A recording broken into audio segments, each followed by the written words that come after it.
Manchester United, they claw it back at the death. Casemiro with the equaliser after Chelsea grabbed themselves a penalty in the dying embers of the game.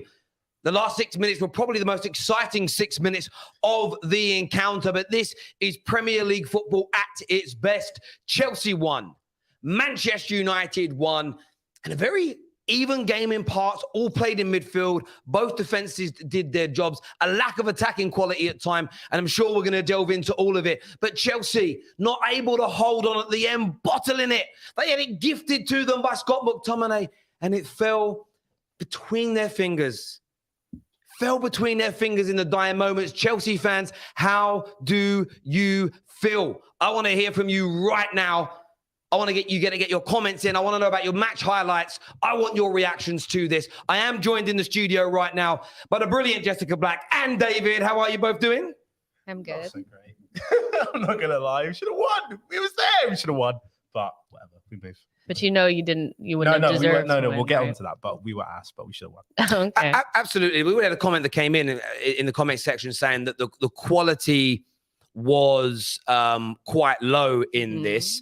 But I think that sometimes happens. Man United dominated the proceedings for the opening 40 minutes. Couldn't really create too many opportunities. Good save from Kepa, from Rashford. Anthony should have scored in the dying moments. Kovacic coming on really changed the game for Chelsea. And the second half, Chelsea had more of the ball, but again, didn't really create much. And you saw both managers really playing out for that draw in the dying moments. And then Scott McTominay gives away that penalty. But I will say this, if you go 1-0 up in the 93rd minute, David, you have to see it through. 87th, first of all, not 93rd. Was it 87th? It was okay, 87th. If you go 3 minutes to go, you've got to win, right? No, we have to win. No, I'm annoyed because we were in the position to win, but I'm not too annoyed because it's not like we bottled. We bottled it, but it's not like we played well and we bottled it. We played badly and we kind of gained a point, to be honest, because we were awful. We were really bad today. No. There are some people, Loftus-Cheek, who should never play again for this club. And we will get onto that a little bit later in the show. But viewers, we obviously want to know what you think and feel, how you feel that the game happened. Yep. Sorry, the camera didn't come back. I'm just asking KJ what he's doing. I don't know. I think he's watching the goal back. You're watching the goal back, KJ. That's what he's doing. He's busy. I was, man. It's beautiful. He's busy over there working away. But look, I feel weird about this as a Man United fan. And I'm going to say this because I feel the game was even across both halves. No team deserved to win it.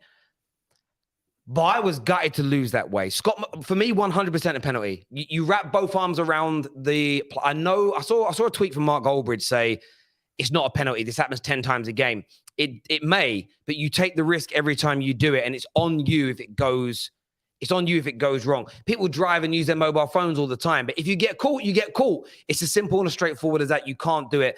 And I thought we were going to lose today. But I was so happy with that fighting spirit at the end. So happy with, no proper attackers on the pitch. No goal scorers even started, to be fair. But to be able to bounce back the way we did, very, very proud. And you saw what that meant. That meant to Casemiro. Before we get into players and super chats, I did want to ask, Jess, did you think it was a penalty? Do you think that Chelsea deserved that, or do you think it was a bit soft? Yeah, I mean, it was a penalty, 100%. I think when people are saying that it's a soft penalty, what they're really saying is that, like you said earlier, people have gotten away with it in the past, and this time my team didn't get away with it. So how are we being penalized for something?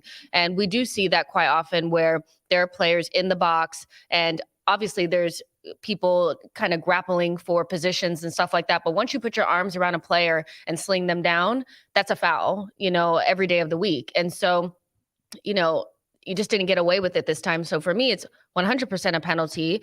And I would like to see more of those given, because it is frustrating to see players just completely just grab people and pull them down to the ground. It's one thing to be going for the ball, but when you're not even going for the ball, but you're just slinging somebody down, how can that be overlooked as anything but a penalty? So for me, 100%. And yeah. I think what compounded it was the fact Scott McTominay cleared the ball. If he does that, but the cross is so overhit, it goes out for a throw in, the referee doesn't give it because there's no danger. The fact Scott McTominay gets to it, that meant Broja may have had that attempt on goals. I think that, I know obviously you think it's a penalty, Davey. Like you're going to say it's a penalty, right? It's a 50-50. Well, it's a 50-50 in terms of it can be given, it can't be given. But once it's given, there's no overturning it.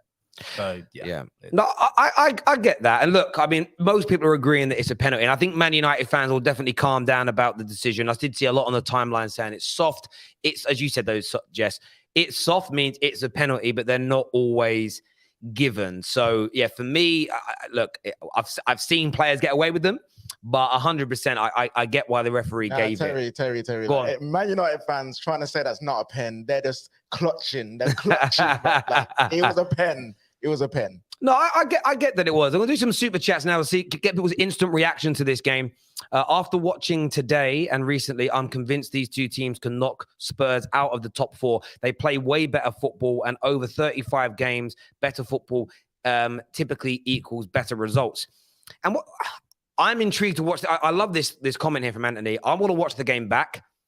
The question is, was it bad attacking play or excellent defensive performances from both teams? Because in the moment, sometimes it's very hard to call, especially instantly. But there were so many times where both teams worked the ball into good places, but the crosses weren't allowed in. The through balls were cut out. Every cross was intercepted from both sides. So maybe it was the case we just looked at two very good teams in terms of structures today that nullified each other. Or do we think maybe there was just a lack of world-class quality in the attack? What are we saying? From the neutral standpoint, I think that I saw, especially in the first half, I thought Man United knocked the ball around really, really well, especially before Kovacic came in. You get to see that they were outnumbering Chelsea in the midfield, and they just had their triangles and they looked really slick on the ball. There wasn't enough really going forward in terms of getting into the box and creating clear-cut chances, but I thought the football looked good and you could see what they were trying to do, where Chelsea were really struggling. And then in the second half, it became a little bit more of an equal game where both teams were trying to work through the midfield. And I would say it's a little bit of both. It's good defensive play, but then you also saw some players, I know you'll probably talk about him, but there were some players out there, I think Sancho, Ruben Loftus-Cheek, there were some on both teams where I think the decision-making was actually poor versus it was great defense. So it was a little mixture of both. I would say that for me, the game didn't have a lot of quality in it, but these are still two really good teams. And I think overall, the point that Anthony made that these teams are good and could knock Spurs out of the top 4 holds water, because I didn't see two bad teams. I just saw them maybe having an off day. Yeah, no, I fully agree. I mean, there are some players, Loftus-Cheek, if there was like a live stream going while the game was going on, you guys would have proper seen like angry. Question for you though is, why does Graham Potter keep picking Loftus-Cheek? And equally, why are you starting Loftus-Cheek over Kovacic, who changed the game for Chelsea? I hope it's injuries. I really do. That's the only thing I can come up with, because he does get quite a lot of like small injuries that keep him out of games. If he's not 100%, then I'm sure he doesn't want to risk him. But if he keeps playing Loftus-Cheek over him, Graham can have some serious questions, because Loftus-Cheek is ass. I'm sorry. There was one time he was dribbling with the ball in his own like within 30 yards of his own goal, and then like he spun 3 times and he just gave the ball away. I'm just like, what the fuck are you doing? And then Chukwuemeka came on 10 times better than him, and he was on for 10 minutes. Look, I agree, and I felt the same way about Sancho today, because people can complain that Anthony missed a chance and Rashford's got to finish his opportunities, and I don't disagree.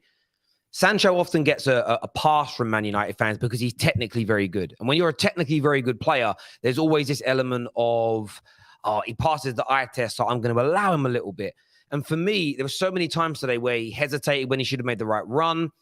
He shot when he didn't shoot when he should have done. There was an opportunity where there was a brilliant ball played up by Bruno to the left-hand side, maybe 15 minutes in. That's a first-time cross on your left foot across the 6-yard box.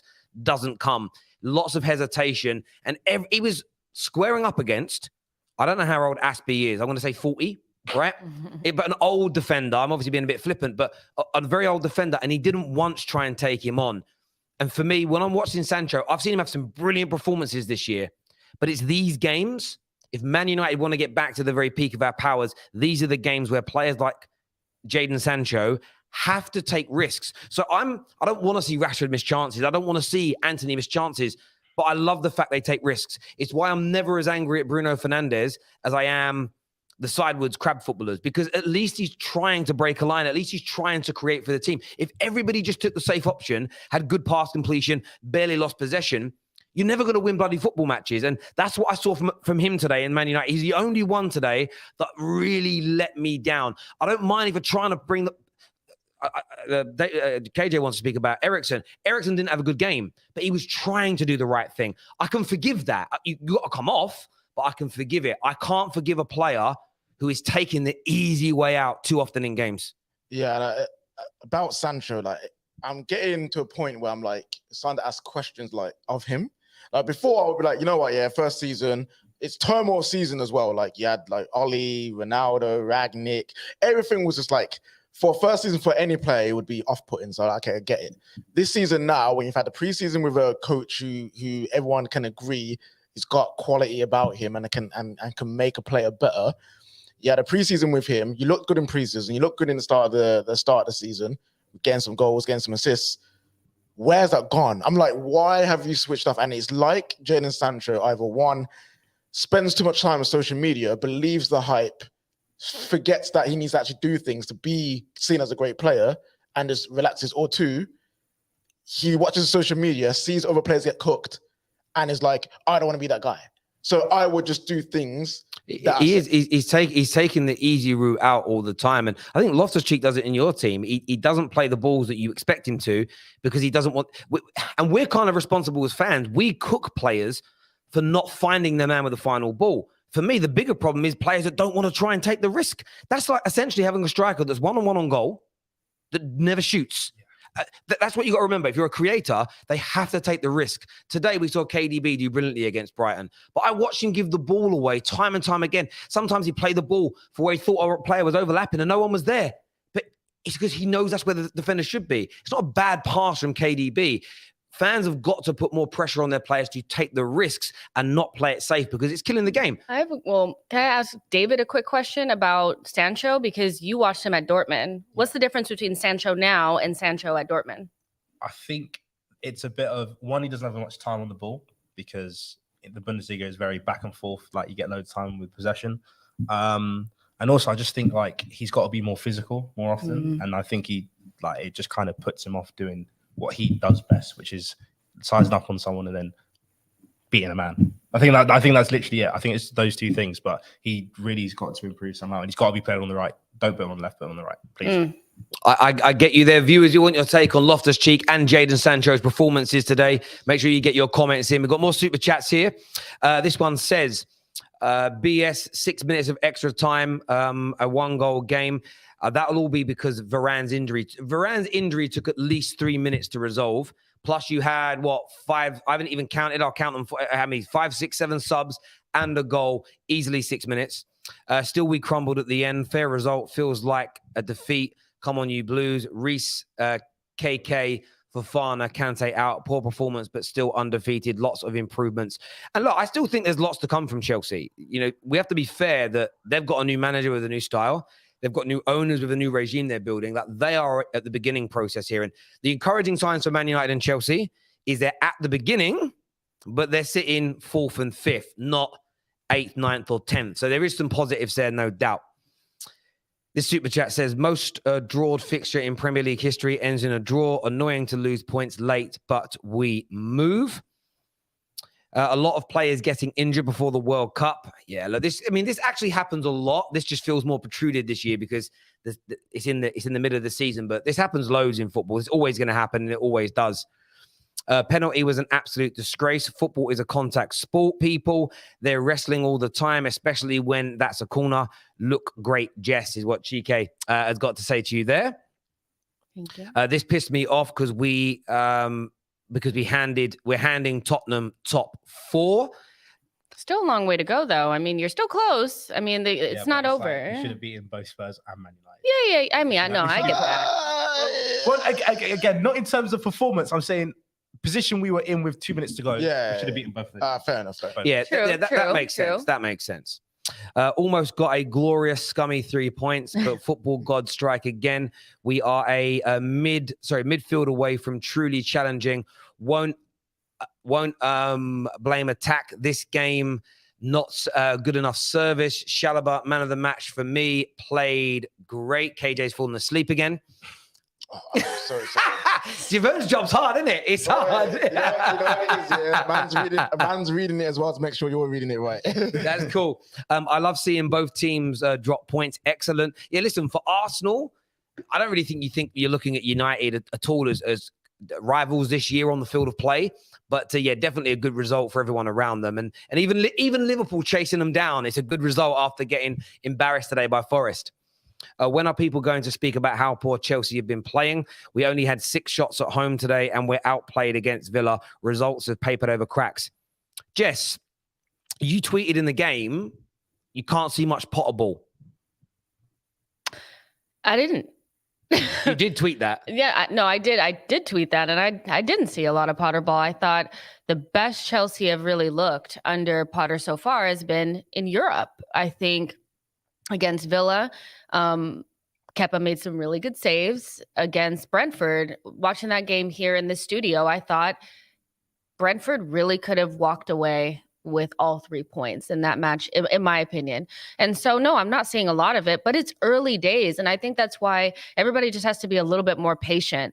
It's going to take time. Potter needs his own players. This is a mismatch of how many managers is this, like, in terms of players? It's a lot. 4 or 5 exactly. So it's going to take time. So me saying that is not like a ding. It's just, you kind of want to see the beginning phases of what the manager is trying to do. And when you see how Potter has put together things at Brighton, that's what you're kind of expecting. I didn't see it, but it's going to take time, and there's no shame in that. No. Not as much time as I think you guys are wanting, because I want to see it sooner. I've already even though again on Monday I said that we'd finish above Arsenal and Spurs. I'm still giving Potter it's almost like a free run. Yeah, no, I said that. I said we finished above Arsenal and Spurs. I said when? Monday. I know, but when, this season? Yeah, this season. Yeah. Oh my gosh. In fairness, Jess, you left the room when Chelsea scored. David did shout out, "We're coming for you, Arsenal." 30 seconds later. Did you really? 30 seconds later, Casemiro ended that dream. He ended that dream. Oh, man. 31 games, Chalobah undefeated. Ridiculous. Do you know what? It is ridiculous. And look, I'm still intrigued to see him in a back two. But yeah, look, he had another very, very good game at the back today, Chalobah. You can't take that away from the lad. Both teams looked leggy as the match went on. Well, I'll tell you one thing about this, though. Of course, it's a better result for United. We're away from home at Stamford Bridge.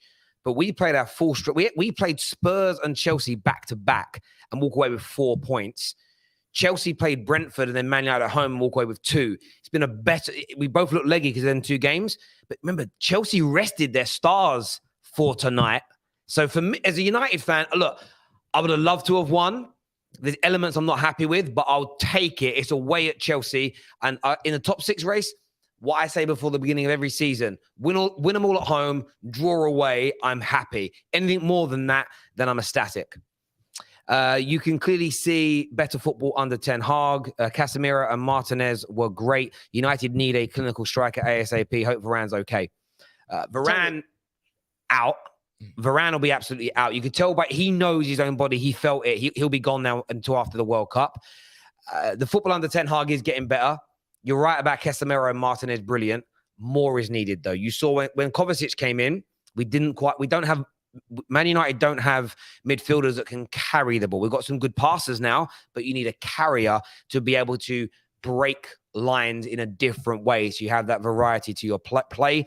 And you're right, United do need some killers up front. Some of those balls that came into the box today, for instance, Haaland, and he's an extreme example, but Haaland or Harry Kane, even Aubameyang, finish Rashford and Anthony's chances. So we do need those killers, but you can certainly see what Ten Hag is trying to build now, and it looks very, very good indeed. Next one here. McTominay is criminal. Casemiro saved the day. Penalty kick 100%, but United deserved to win. All the good chances were for United. It is after a good result for Liverpool is what has been said there. Appreciate your honesty. Our midfield sucks and Kovacic is injury prone. That makes a lot of sense. I'm proud of our team, Terry. I'm just disappointed we conceded a penalty. And do you know what, Marshall? Me and KJ were sitting here saying the same thing. I'm annoyed to be losing, but it was good. Honestly, I haven't said this or even felt this maybe for a decade. I was about to be on the losing side, but still feel proud of my team. Annoyed with Sancho and a little bit annoyed with Eriksen today. I didn't think he was particularly great, but overall proud of the team and the progression. And I haven't felt like that in a long time. And that is a very key thing to feel because it shows you're going in the right direction. You're trusting the process. That's all it is. Yeah. Oh, don't bring that up. Yeah, we're not going to use that phrase. It's a banned phrase in the world now, but I hear you. Gunnar, I thought apart from a real good 20 minutes United at the start, I found this match really, really boring. A really scrappy in the second half. And that can happen as well, by the way. I think both teams, you got to a point where both teams are like, we're going to sit in now and try and get a draw.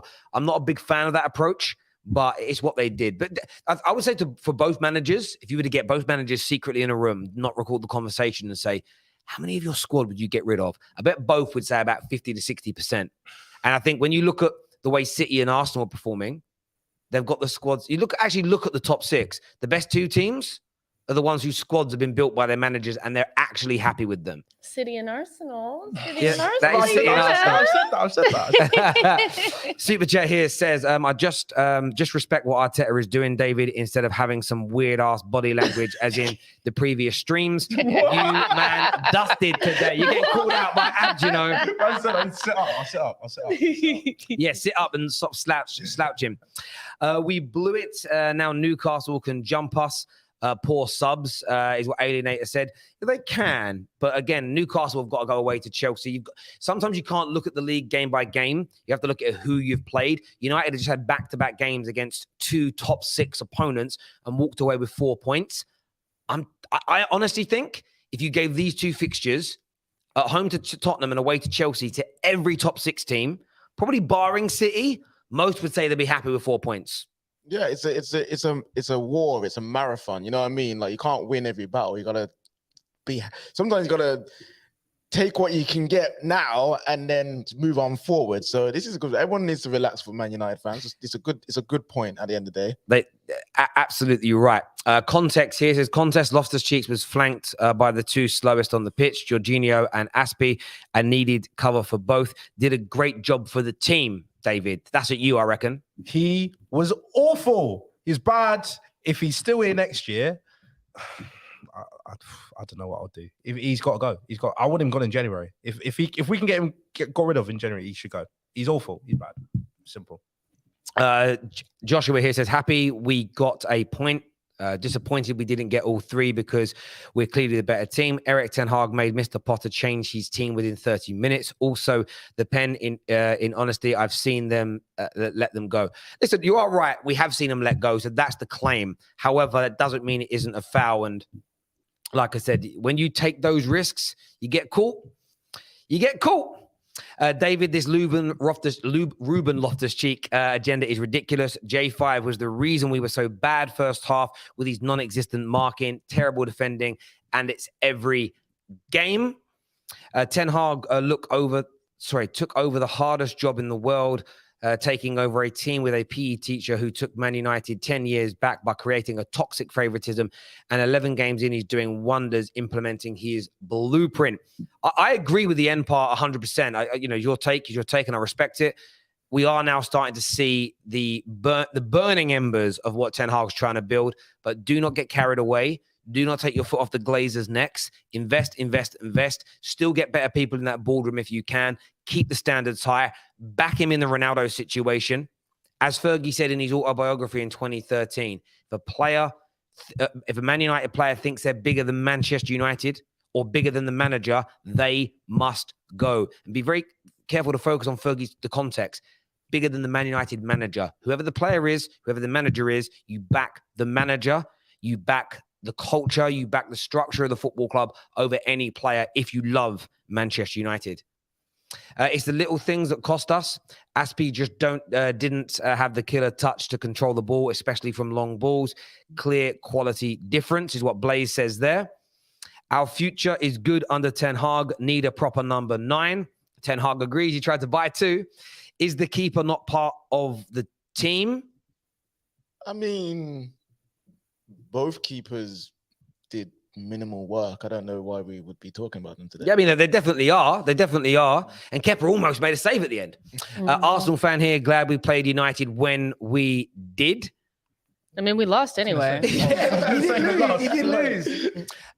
Pep in his first season got hammered by teams 4-0 quite a few times, finished with 78 points after taking over a team which won the league 3 years back. Well, they won the league. No, they definitely didn't take. They weren't 3 years between league titles, City. No. I think One. Could have been 1 year. Yeah, 1 year. It's true. And that's why Ten Hag needs time. Super chat here from Mike with nothing being said. And a super chat here says KJ knows better. Sorry, it knows ball. KJ knows ball. Love the Diego picture behind you is what he said there. There we go. And Sorry. also a Jose Mourinho mug as well. That's heritage. Real Yeah. Heritage. This is a football heritage. He did say that was his saying, wasn't it? Football heritage. Yeah. I still can't get over the Stormzy video, if I'm being honest with you. It's great. But there we go. Keep your comments coming in. We're going to go to a call now. We've got Canadian Cam coming on to have his say. No one else called in yet. Have you shared the link? You done? Oh, wow. Quite. We'll share the link in the live comment section for you. Canadian Cam's here. What you saying, mate? Yo, sorry, I'm dreadfully hungover, so I'm not going to set up. Oh. Yeah. So the first 20, 25 minutes, we were the better team. After that, both teams were terrible. I got to give props to Dalot. I'm a big Dalot hater, and I think he was our best player today. Chelsea created nothing. So I just want to make that clear. To people talking about, like, you literally created one chance, and it was from the Chalobah header, and there was nothing else throughout the whole game. So anybody saying Chelsea deserved anything from this game, I'm sorry, you're full of shit. Like, realistically, you didn't deserve anything, but you got the point. Scott's an idiot. It was a penalty. Basically what Jess says is exactly it. Like, it happens all the time. And sometimes it gets called, sometimes it doesn't. I'm normally pissed off when it doesn't get called, because for me, it's like, that is always a penalty. Like, I don't see how you can grab a dude, rip him down in the box. How do you come on late like that, knowing the situation we're in, and do that? That to me was ridiculous. What also kind of pissed me off about the team today was, as soon as that goal went in, we turned back to the same team from the first 20 minutes. So it was kind of like we definitely were playing for the draw, which is annoying, because if we played that last 8 minutes, if we played like that going up, we'd have been fine. We would have scored 2 goals today, and somebody's got to teach Anthony how to shoot with his right foot. That has to be a goal every single time. When they panned to the bench and everybody stood up because they're just like, yeah, it's a goal. And he missed. I couldn't believe it. I was like, at that point, I'm like, yeah, we're going to lose this game, because you're not going to get a lot of chances against Chelsea. I'll give you that. Chelsea is very strong defensive team. Keep their shape. You're going to get like 1 or 2 chances. And when you have a chance 1v1 versus the keeper, I don't care which foot it is. The same way Fred missed that open net with his weak foot. Like, I'm just, someone's got to get these dudes shooting with both feet. The professionals. I don't understand it. It killed me today just to see that, because you make a good point, David, where Sancho's better on the right, but Anti's never getting dropped. That's Ten Hag's guy, right? So for Sancho to play, it's going to be on the left. We need Martial to be healthy. I mean, if we're going to talk about players being missing, like, it's getting to a point where, like, as much as Alonga coming on was great and all, the whole CR7 thing, like, we could have used him today. Like, Alonga came on and played well, so I'm not going to hate on him, but me seeing Alonga come on being like, that should be you, CR7, except you're an asshole, and you've made it so we can't even have you on the team right now. So we're in trouble if we don't get better options coming off the bench, or if Martial doesn't get, like, healthy, because I love Rashford. He was dangerous again. He just can't score, and we know that that's his problem. So without these killers up front, without the depth, when you look to our bench today, I was like, who's going to come on? Like, I would love to see Ten Hag maybe take a shot with Garnacho, one of the youth. Like, let's see what they can do, because we got a very important 10 games coming up. We don't play another top 6 team till January, and that's City. We've got to win most of those games to keep in the top 4 race. We cannot drop to these lower sides, and without proper goal scorers or somebody put the ball in we're going to see a lot of low blocks coming up. So we need somebody to unlock it. And it's going to be an interesting 10 games coming up. Yeah, man. Listen, I totally hear you. And I know you said you were hangover and it's very early. It's earlier in Canada than it is here. I'm with you. I kind of feel like it's one of those weird games to assess. You can see the good things we're trying to do and create, but we know we need more quality. But then obviously you temper that with, we knew we were never going to be the finished article year one, maybe not even year two, because it's going to take time to build the squad that he wants and needs. Cam, don't get me wrong. Don't get me wrong. One sec. A point away at Stamford Bridge is, that's what you go. Like, that's fine. There's nothing wrong with the result. I'm not upset about the result. I'm just more upset about the way we played in certain points of the game where it was like, I feel like this was one time we could have got the 3 points. And that I hear you, and I think the team will learn from that. I think they'll grow from that.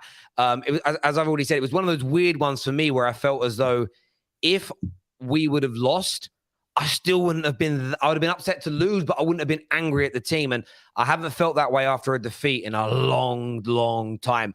But Cam, listen, great call, my friend. Appreciate you coming on, bro. And I hope the hangover feels better soon. Chat to you soon, bro. Take care. Thank you. Let's do some more calls here with Chelsea fan Matt on the line. What are you saying, Matt? Yeah, I mean, big up Terry. 1-1, late minute goals. It's 6 a.m. here. I stayed up. Kept falling asleep, but anyway, the game it's just a shocker game. It's the same old. Where I've always said, even on the Tuchel, it's never the manager's problem. It's these players. We've got 8 to 11 players who just honestly either don't want to be here or just absolutely rubbish. We're sticking with players like we've got Aspilicueta, Loftus-Cheek in 2022. Like these guys aren't going to get us to the top. And we've got a new and improving player at the back. Kepa Arrizabalaga coming in, guys, and people coming in and blaming Kepa Arrizabalaga for that save. That is absolutely shameless. People want this guy to fail just so they can either see me fail, or they can see this Edouard Mendy come back, because this Edouard Mendy's not come back. Kepa Arrizabalaga, unfortunate. What do you want this guy to do? He's 6 foot. What do you want him to do? Grow? Unfortunately, can't grow. But you know what someone can do? Mason Mount can show up on a game when we need him, because he doesn't do that ever. He scored 2 goals last week at Aston Villa. I said fantastic, great goals, but they were off mistakes. And no one wanted to listen when I said we needed to improve. We're not going to win every game off mistakes. No one wanted to listen. Mason Mount, again, doesn't show up. When are we going to see some consistency from this guy? And I'm sick of it. I'm sick of these players, these fans protecting him. These fans call him generational. This guy, I said, he's the English Willian. I said, he's going to be a good player for us, but nothing special. And we've got to keep our consistency with him to a standard where we can be honest with him, because I'm sick of these fans being delusional on him. Now, coming in these other games, like Silva and Chilwell, right, we're going to be honest with these guys. Casemiro got a free header, and Thiago Silva and Chilwell were not marking him. And that, for me, we have to be honest with these guys and how they can improve in it. But Chelsea fans will try and pick a player who they dislike, like Kepa, and they'll always shame on him. But for me, it's just a game that we've got to improve. But I don't see an improvement with these players. Potter's here. Big up to Potter. I respect the man, but I don't think he's that guy to fix it if these same players are still here. Well, he's going to get players. Graham Potter's not had a transfer window yet. So I think the difference is you're seeing more of Ten Hag's style of play, because Ten Hag has been able to bring in 5 of his own players. He had a pre-season with these individuals. Your manager has come in, not even mid-season. It was almost a shock sacking in many ways of Tuchel in terms of speed. Potter needs to be given time. And I think Chelsea fans you've got to recalibrate your brains. You've got to recalibrate your brains. This is not Roman. Todd Bowley doesn't want to bring a manager in and 6 months in because fans are unhappy, sack them. He wants to give it time. And we've seen, from your point of view, sort of 20, 30, maybe not even that far, 10 miles north in London, a team that stuck with the manager that was struggling, are now on top of Manchester City in the league. I'm not suggesting that you have to maybe go through as much pain as that, but you've at least got to let Potter have a couple of transfer windows, a pre-season, to be able to drum his ideas. Your team's playing 2 games a week, which means you're doing barely any training. It's all recovery match. He doesn't even get a chance to train his players yet. So I think Graham Potter needs a lot of time, and he needs you Chelsea fans on his side. No, definitely. I'm definitely not going to say sack the guy. I'm definitely not Potter. I said I'm not even judging Potter till next season. Like, as you said, like I'm on the same boat with you. He needs to get his players before I even dictate him. But, we saw last season, Tuchel got his players. We spent 300 million, and then the guy got sacked. For me, that was just either a waste of money or I don't know what Bowl was doing. As you said, I'm going to give him a lot of time. I want this guy to be a long-term manager, but I don't see it with these players. And that's why I'll give him till next August, get his players, and we can dictate from there. But again, we've just been same thing. We always call it a write-off season. Since we've had Sarri, every season from there has been a write-off season. I want to have a season where we can finally win trophies. And I hope next season is that season where we can go have a long-term career with this guy. I hear you. Listen, I appreciate you coming on, mate, and having your say. Top man. We'll speak to you soon. Cheers, Matt. Thank you. I don't know how patient they'll be. It's funny. I tweeted. Go on. I was just about to ask that, like, so if Chelsea finish outside of the top 4, you finish 6, how do you think that will change the narrative around Potter? Do you think that there's that level of patience there, or do you think people will be, because you guys are used to winning, do your thing, I think Potter has a massive thing on his side. I don't want to. I've mentioned it before. The guys know what I'm talking about, but he has a massive thing on his side where Chelsea fans won't turn on him so easily. So I think he does have that. What's that reason, David? I don't want to speak about it. I'll say it because I've read it. There are some accusations going around that the sort of the proper Chelsea group, the sort of the Man United fans, Man United. Just to give context, Man United fans would call them top Reds. Will give Graham Potter more time because his passport happens to be from Great Britain. Is that about the gist of what's being said? Effectively. Yeah. I'm not saying like racism. I'm saying like he's like. Well, that's not right. It would be called xenophobia. But I'm not saying because of that reason. I'm just saying because like people feel like they can identify with Graham Potter, so it'll be better for them, and they won't turn on him so easily. Whereas with managers like Sarri or Tuchel, it was very like these guys are coming into our club and they don't understand what it means. Where I feel like Potter does understand what it means. Well, so he has about the same amount of time as Lampard then? No, but because Lampard was like you feel good vibes. Let's put him but there was still proper Chelsea. To this day, I think if it was announced tonight, Graham Potter's leaving and Lampard was coming back, they'd be happy. Those Chelsea fans would celebrate and be happy. They'd be happy. Those Chelsea fans were secretly smiling when Tuchel got sacked. They celebrated the Champions League win, but under bated breath were like, but I wish it was Lampard. 100% they did. 100%. Like, Lampard started it off and Tuchel just, finished it. Crossed the T's and dotted the I's. Yeah, exactly. Tuchel put the icing on the cake, but it was Lampard that went out and bought the ingredients, kneaded them together, put it in the oven. All Tuchel did was take it out and put some icing on. That was it. It's funny as well the reaction because I tweeted out like my tweet, and I do think Chelsea bottled it. Chelsea had the lead, and with a couple of minutes to go. They hadn't conceded the opportunity in the whole second half. They threw it away in the end. That's bottling it. But some of the comments made me laugh. Some are just Chelsea fans, and I get the reaction.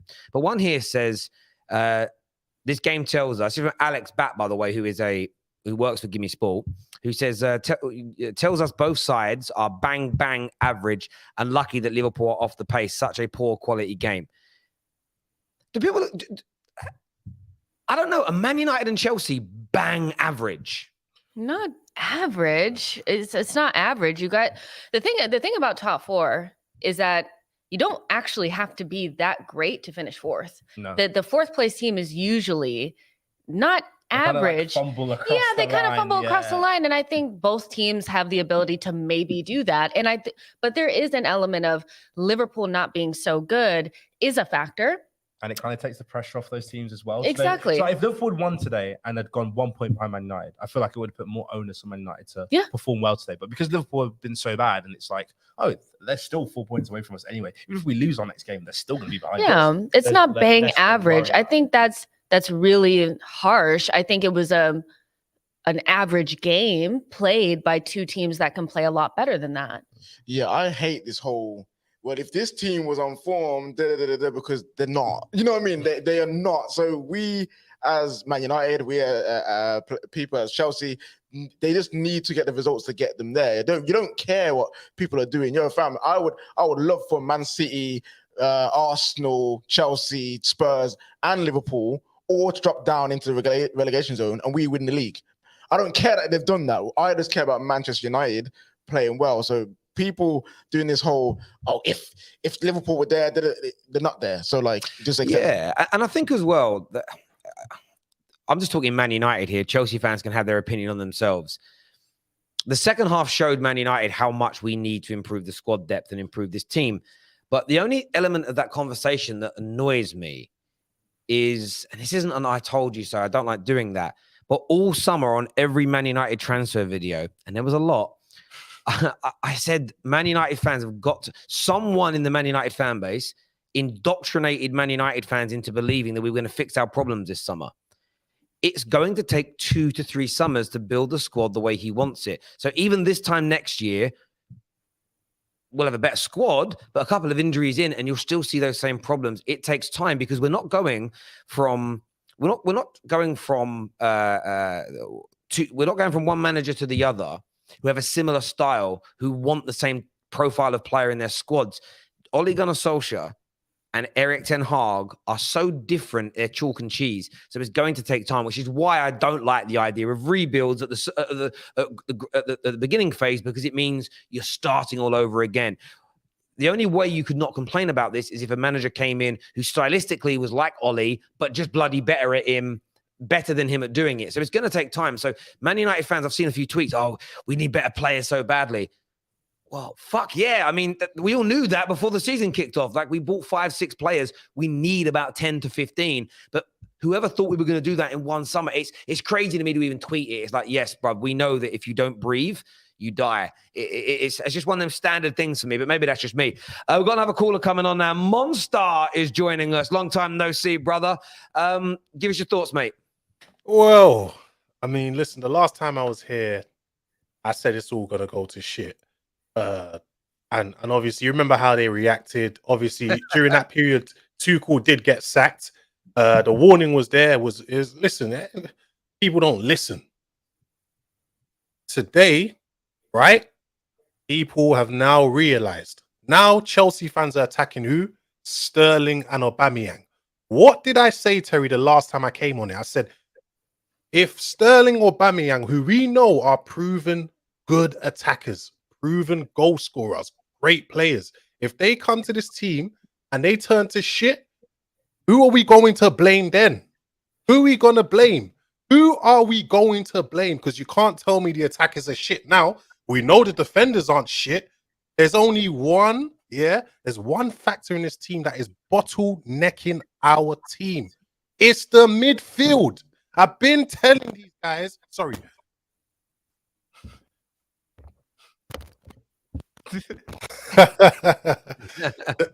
Sorry. The midfield is bottlenecking our team. David, you're there. Can you tell me what our midfield offers this team? No. Apart from Kovacic, he's the only one. No, even Kovacic included. No, I'm not including Kovacic in that. I'm not. Why not? Why not? Because he's the only reason we did anything this game. Without Kovacic, what did we do? No. I'm saying, in terms of when you watched our first 20 minutes, we literally couldn't leave our half. Like, we couldn't do that. At least Kovacic allows you to do that. But I see Kovacic has a use. He has a use. The other guys, they're kind of they're getting. There's there. only listen. There's only one. Where Chelsea are trying to put on a blue shirt again. You should never put on a blue shirt. There's only one midfielder in this team that is worthy to be here. His name's Kante. Obviously, he's injury prone. The rest of them, they are not worthy to be in this club. They're not of the level where we are trying to get to. Chukwuemeka can stay. Okay, forget the youngsters. Forget the youngsters. The youngsters is cool. I'm talking about the senior players. What is their use? Can go. They can go. Both of them can go. Also, no. I keep asking people, what is Kova good at? What is he good at? Dribbling, beating a man. Okay, his passes are really good. I knew you were going to say that. When Kova dribbles past 3 or 4 players, which he's very good at, by the way, he could dribble past 2-3 players, right? What does he do with the ball afterwards? Where does that ball go? Because attackers aren't really in good position. Oh, so it's the attackers. He reminds me of like a really good Ceballos, like a better version of Ceballos. No. Yeah, he does. Don't do that. Don't disrespect. Don't disrespect. But you said he was world class earlier. He is world class, but he's actually not world class. Kovacic is world class. He is. What makes him world class, bro? When Kovacic gets in his run, because he keeps having stop start. When he gets in his run and he keeps going and going and going, he's world class. Has he ever had a season in the Premier League where anybody's considered him world class, like outside of Chelsea? But for me, when I watch Kovacic, I'm there like, this guy's world class. I'm sorry. How can you call someone world? Not many players can watch and go like, that's Kovacic. He's that good, man. He's that good. No, he's not. Yes, he is. You're not telling me that Kovacic comes on and does nothing, then you're not watching ball. Kovacic is a one. Listen. This is the problem. He is a one-dimensional player. He has one good thing in his locker. When we're talking about the guys of his ilk, we're talking about Gündoğan, right? We're talking about Thiago. Thiago at Liverpool. No, he's not. Wow. No, he's not. Gündoğan, easily. Whoa. No, he is not. Kovacic is better than Gündoğan. No, What are we he's talking not. about? I've watched. That is a take. That is a I take. have watched so much Gündoğan. He's better than him. No, he is Yes. not. You guys. You rate Gündoğan that highly? That's crazy. I rate him higher than Crazy Kovacic. to me. That's mad. Listen, That's Kovacic. mad. Yo. That's mad. That's mad. It definitely goes like Thiago Gundogan. Kovacic is somewhere down here. Thiago's one is crazy. But Kovacic doesn't have any passing range. Like he has an elite skill of being able to possess the ball. Again, He has an elite skill of being able Exactly. to possess the ball and disrespect. progress it I'm through his sorry. dribbling. I'm about But to other than listen. that, what does he I'm have? sorry. I'm about to disrespect Cover, but my man has 4 Champions League medals with 0 contributions. This guy, yeah, in the Champions League is as good as the man them, yeah, in the kitchen on Christmas. No contributions. All they do is eat. That's Kovacic. He doesn't contribute jack. I'm Nah, sorry. You're not watching the game, man. You're not I watching am the game. watching You're not the game. man. You're not. What? Gündoğan. When he came off the bench, I'm confused here. Oh, people really went Gündoğan that high. Really? listen. When he Hang came on a on, minute, listen, hang on, I'm sorry, gonna say this Monster, to again. interject here. Sorry, you were the one who first coined this nickname for him to me. You used to call him Silky Ilky. So you must to call him Silky Ilky. You must have rated him. No, I rate him, and- but I rate Cover just like above him. Like, How though? like they're both top 10 Premier midfielders, but Cover's like Gundogan, okay, he's above him. Gundogan Can has you- the same close control as Kovacic at the same level, if not higher, but also can pass the ball, but also scores goals. So how? but In Cover- what but world Cover- are they in the but same? Cover like Go compensates on. that by being able to like beat the man and then give that forward pass. He can do He that. doesn't give the forward pass. He can do that. No, Monster, he I'm telling doesn't. you. What are his Monster. progressive stats? Monster. Have you watched that? I don't have the Because you're a progressive stats. I don't have them statistical, on me. you're the I don't have stats that on guy, me. right? What are his progressive passing I'm stats? XG, respectfully. I'm No, not you're XG. progressive. I'm not progressive. I'm XG. But I just told him, listen, he doesn't. Listen, Cover's a brilliant dribbler. Of course, when you see that, it's very nice on the eyes. Aesthetically, it's pleasing. Yeah. But at Chelsea, we need effectiveness. Go take over a game and do something, right? He does not do that. Gündoğan does that. Thiago does that. Please give me an instance, whether for Real Madrid, Croatia, or Chelsea, where Kovacic has taken over and done something for this team. Give me an instance, please. against Liverpool, like last year, I thought he took over the midfield. Even I consider this game a game where he came on and was by far the best midfielder. The amount of times I've watched Cover will start a game or It's come on such in a low game. bar. And It's listen, such a low bar. I get the. No. He was better than Casemiro. David, Oh my God. Casemiro in this game. No, I'm not Get saying. out. No. Get No, out. wait, hold on. Again, he's not better than Casemiro as a player. I'm saying this game he was better than Casemiro. In terms of Casemiro was the best player on the pitch. No, he was not. You see what I'm saying? And it's not even close. When Casemiro was on the field, Man United was still getting dominated. When Cover was on the field, Chelsea never got dominated a single Chelsea minute of never- this no, game. when Cover came on, Chelsea didn't get dominated. When Listen. Casemiro got dominated for the whole second half, and then scored a goal. This Stop is him. the problem. man, no. He's a Harry, madman. I'm Harry, not crazy. these guys have been. We've gone from Lampard, Ballack, Essien, and all these guys, right, to these scrubs that we have at this club. Barring Kante, Kante's the only one you could tell me that's world class in that midfield. The other guys are scrubs. They've been scrubs. Chelsea are not going anywhere with these scrubs. I don't know what to say. How have, hey, David, the last question I'm going to ask you. In the league, since they have arrived, please tell me what they have done. Where have they taken us in the league? Jorginho and Kovacic. Where have they taken us? I mean, we did win a Champions I League. asked in the Premier League where there's consistency. Consistency is needed.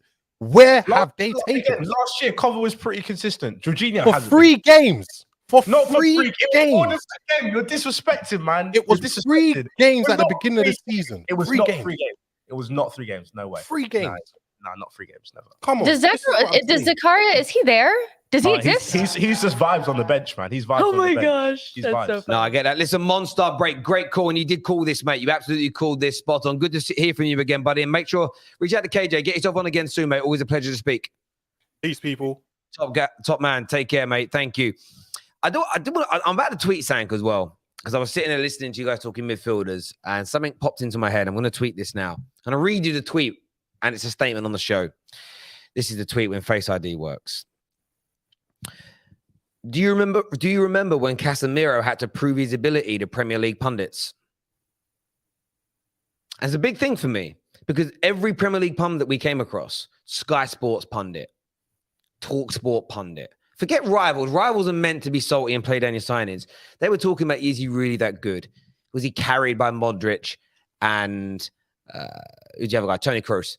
This guy is sensational, and I still think he's only just getting warmed up. In his first 2 or 3 games, when he was on the bench, when he was in the squad, he's not really a Ten Hag signing. If he was that good, he'd be straight into the team. Game by game, he's getting better, and every game he's played in, but barring City, I think he started against. Did he start against City? I don't think he did. He was on the. No, he didn't. He didn't. He was on the bench in that game. Since he's been starting in midfield and he's settled, this guy is helping to boss and dominate. We need those progressive midfielders that can take the ball forward at a higher level.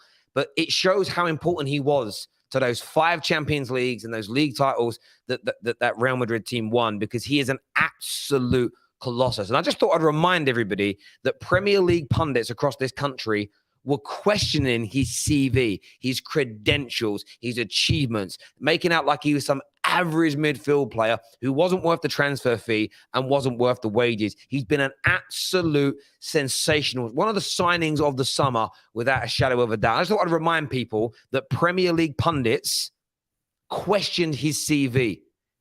Yeah. Mad. 100%. 100%. I'm sorry. No, go ahead, go. These Premier League pundits, yeah, they didn't want to admit that they didn't watch Man Brother play. That's all it is. They didn't watch him play. They only saw him in Champions League. So when they saw him a couple of times for the first time properly, they're like, "Oh, clearly he's not good enough." But no, it's like, yo, bro, like Ten Hag knew what he was doing. I was a person saying, "Don't rush him in." Like I know Rio Ferdinand was like, "Just put him in there." I was like, no. Don't push him. Don't just push him in there. Wait, let him build up. He built the fitness. He built the speed of the Premier League.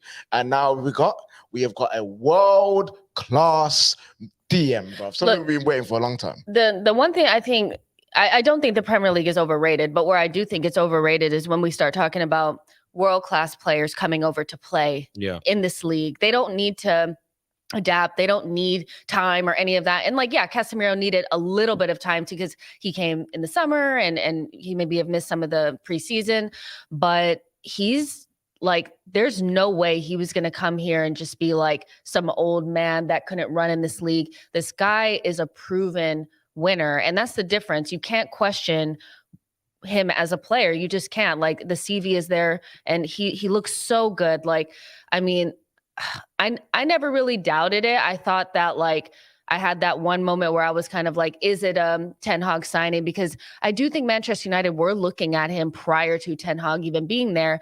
That being said, Ten Hag's using him perfectly. He looks like a perfect fit. And so, yeah, for me, Casemiro is the signing of the summer for me, because this is the type of player that Man United have been desperate for a long, long time. And put Haaland aside, this guy's a game changer. He really is. You're taking Casemiro signing the season over one of your Arsenal players.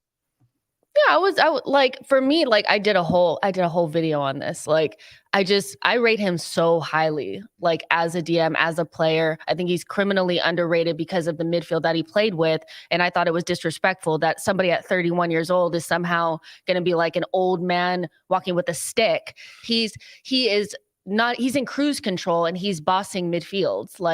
The guy he's mustard. And of course, I love Gabriel Jesus. He's definitely up there in one of the signings, but because Man United have needed this player for so long, the player that they got, they couldn't have gotten anybody better. They couldn't have. I totally agree. Listen, and I'm not one of these liars who sits online talking to my viewers, my subscribers, my members, and pretends I watch all football from all leagues. I watch La Liga every weekend. I watch Bundesliga every weekend. I watch Serie A. I watch the Portuguese league. I watch the league in Mongolia where the new Messi is being developed. I don't lie like these people lie to you. Those guys play computer games and they know who the top players are and pretend they know about them. But I knew how good Casemiro was. I must have seen him play 30 times in the Champions League, if not more, over the last few years. And it shocked me that people were questioning that. It embarrassed me as a Premier League fan. We were talking, is he as good as Declan Rice, though? Can he do what Rice does? Of course he can. This guy Fabinho has been looked at as maybe the best DM in the league for the past 4 or 5 years. Would we agree that that's been a general consensus? Is Leo one of the best? Yeah, one of the best. Yeah, just for argument's sake, I swear he keeps him out of the Brazil team. Yeah. But what I mean is, even if you don't watch him play and you do some research, well, if he's keeping the guy that we say is the best DM in the Prem out of his national side, he's got to be a little bit good. He's not going to be Lee Cattermole, and I think that's what embarrassed me.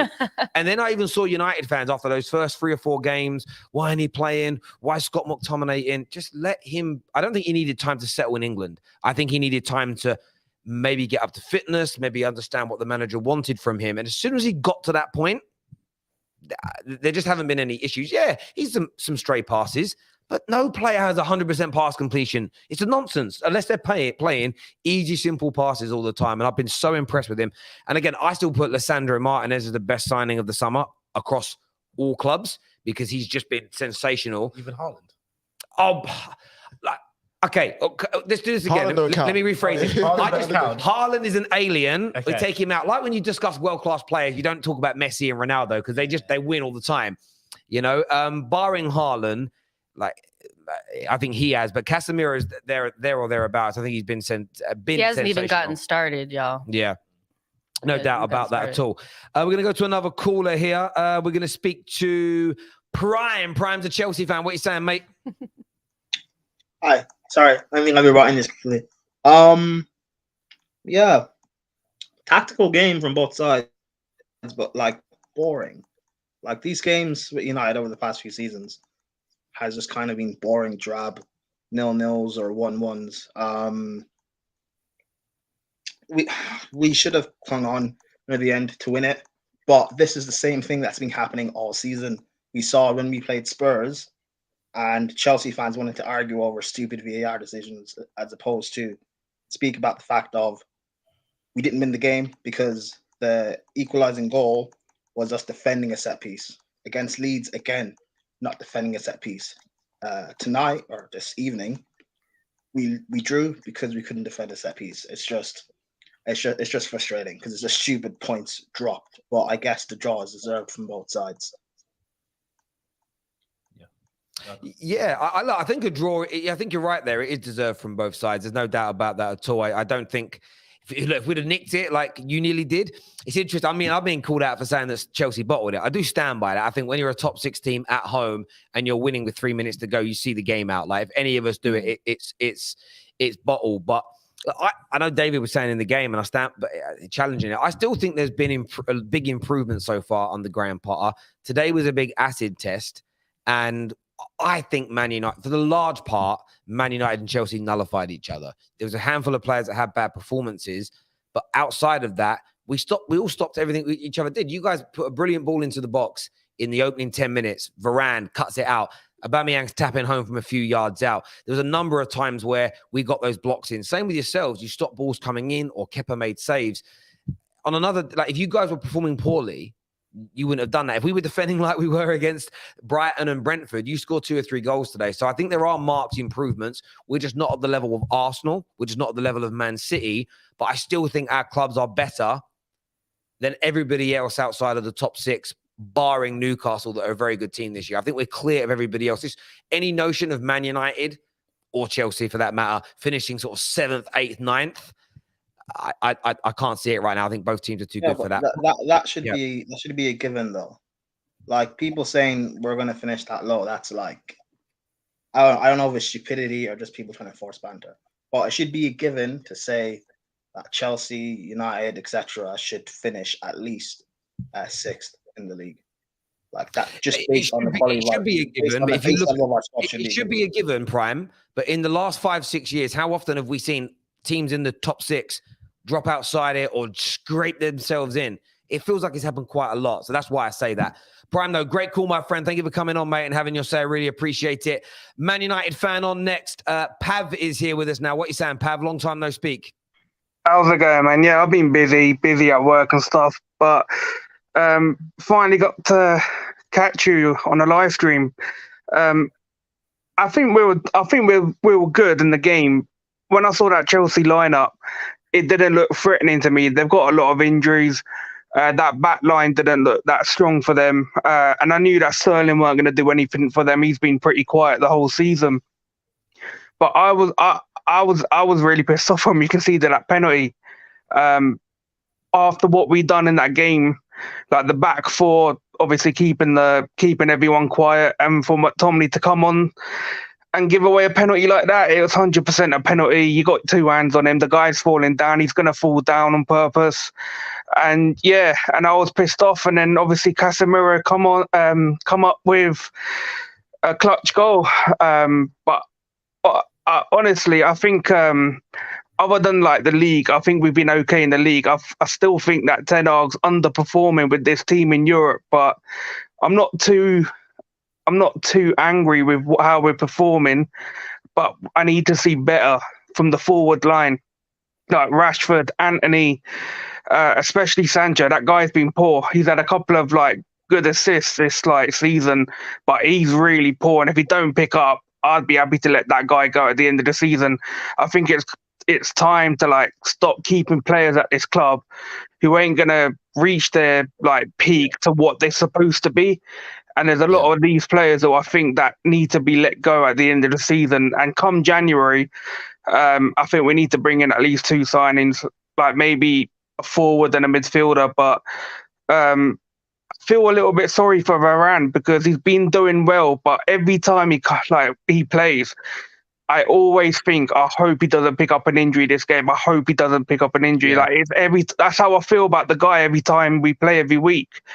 But I agree with you completely. I want to go back to your point because I don't want to lose it. You made a great point there about the attackers. And Martin here, one of our members, says, Terry, do you think Ronaldo would have made a difference? He could have done. This is. I don't know if my mindset's different from yours, different from Martin's, different from everybody else out there. Ronaldo could have made a difference in the last 20 minutes of the game. Therefore, I blame Ronaldo for not being here. He had to be dropped for breaking rules and being ill-disciplined. And I know I've seen a lot of celebrities defend him in the last few days saying he's been through a lot in this last year. He should be given credence. Cool. Or sorry, not credence. Should be given sort of a pass. But he's also done this. He did this at Juve before the very tragic passing of his baby, which we're all very sympathetic with. So this wasn't a out of the norm reaction from Cristiano Ronaldo, okay? He's done this many times. So you're right, Martin. Ronaldo could have made a difference. However, he wasn't there because he didn't deserve to be there. Ronaldo should be blamed. And I know what some people will do. I know what Kevin Peterson will say. I know what Jake Humphries will say. I know what pundits will say tonight because they'll try and be smart. Roy Keane's already doing it. He's come out and said that if Ronaldo he's saying that if Ronaldo played most of the games this season, he would have been one of the top goal scorers. I was like, he's had his chances. He couldn't even score. Exactly. Like, he struggled to score against like those Cypriot players. Like, he's not that player he was. I don't understand why some people keep thinking that he's going to be one of them players, but he's not. I've already seen it. I went on Twitter and started looking. People say, if he would have played, then you blame Ronaldo. He wasn't there because he made the mistake. I remember when I was a kid, I did something a bit naughty and my dad banned me from playing football for a month. I couldn't go and play football for my Sunday league team. And we lost the game. And I remember coming back into school and they told me, and I went home and had a go. My dad said, see, Dad, you made us lose a game because I weren't playing. I weren't even that good, by the way, but it was just what I was saying to him. My dad just looked at me and laughed. I'm like, what are you laughing at? He went, you made your team lose a game because you're grounded because you did X, Y, and Z. Therefore, you let your teammates down. I didn't do it. You did. And I was like, it got me there. And I was only like 14, so I wasn't that very good at debating back with a fully grown man. But it's the same concept. Ronaldo let Man United down today. Ten Hag dropping him is the right thing to do. And anyone who disputes that is not a Man United fan. So get the hell out of my club now. I think the actions taken against him is correct. And I think anyone who's blaming Ten Hag or taking digs at him, just like you said, they're not a United fan. I think a lot of it's coming from, like you said, like celebrities and pundits, his friends. I've seen some of the ex-Man United players do it, but there's a few Man United players like Neville, Schmeichel, who have all come out and said that what he'd done wasn't respectful, and he's disrespected the fans by doing that. So 110%. Could not agree with you more. Great call, mate, and good to talk to you again. No worries, man. Top man, thank you very In a much bit. indeed. Thank you. Got some super chats to do here. First one says Sancho is poor. He most certainly was today, my friend. Bummed we didn't hold on for the win. United were the better team in the first half, in my opinion. Still undefeated under Potter, and we need to see more going forward. It's from Moose Wizard. Hope you're well. To all those United fans who are laughing at Chelsea for stealing a point against Chelsea with a Ronaldo equalizer last time, what goes around comes around. The club must keep supporting the manager. We look more like a team every day. Couldn't agree more. Baz, you're spot on. Modric would not dominate Croatia without Kovacic. Fact. It's as if it's a team sport.